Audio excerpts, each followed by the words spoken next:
যেহেতু মাটন আছে তাই আলুর সাইজটা একটু বড়।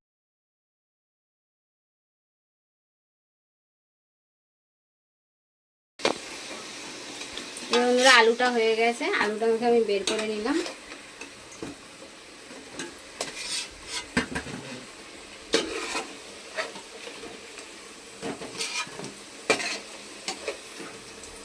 এবার আমি মাটনটাকে ফ্রাই করে নেব,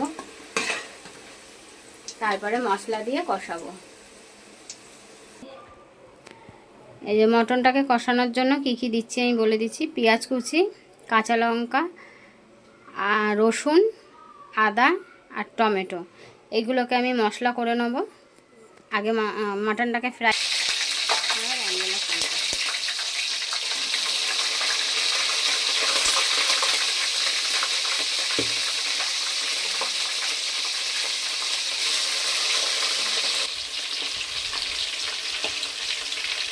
এই যে বন্ধুরা তেজপাতা দিয়ে দিলাম।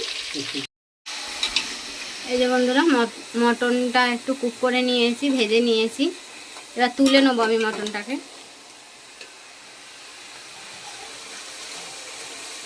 যেহেতু মাটন আছে টাইম লাগবে।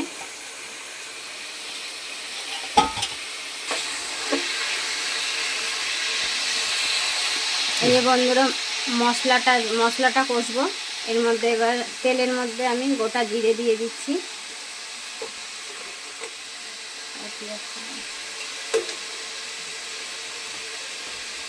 তারপর দিয়ে দিচ্ছি পেঁয়াজটা।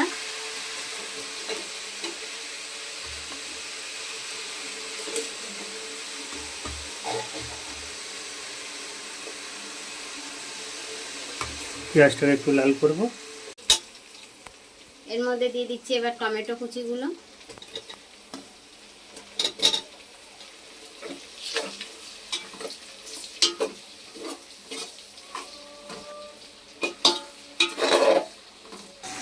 মশলার মধ্যে দিয়ে দিচ্ছি একটু হলুদ গুঁড়ো, কষানোতে দেবো।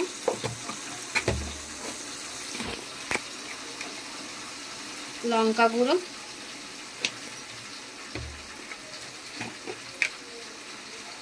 দিচ্ছি জিরে গুঁড়ো,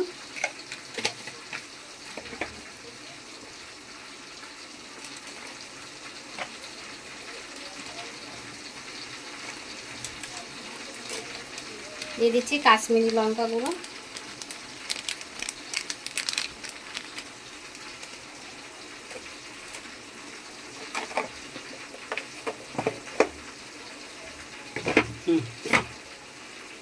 আর দিয়ে দেবো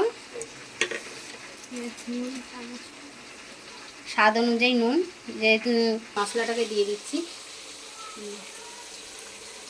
মাটন কষানোর মশলাটাকে দিয়ে দিলাম।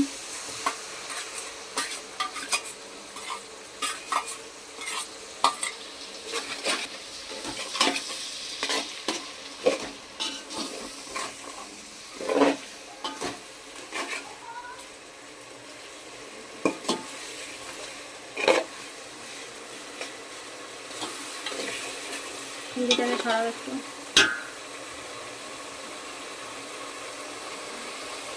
এবার আমি মাটনটাকে দিয়ে দিচ্ছি। এই যে মশলাটা আমার কষানো হয়ে গেছে, মাটনটা দিয়ে দিচ্ছি আমি আলুগুলো।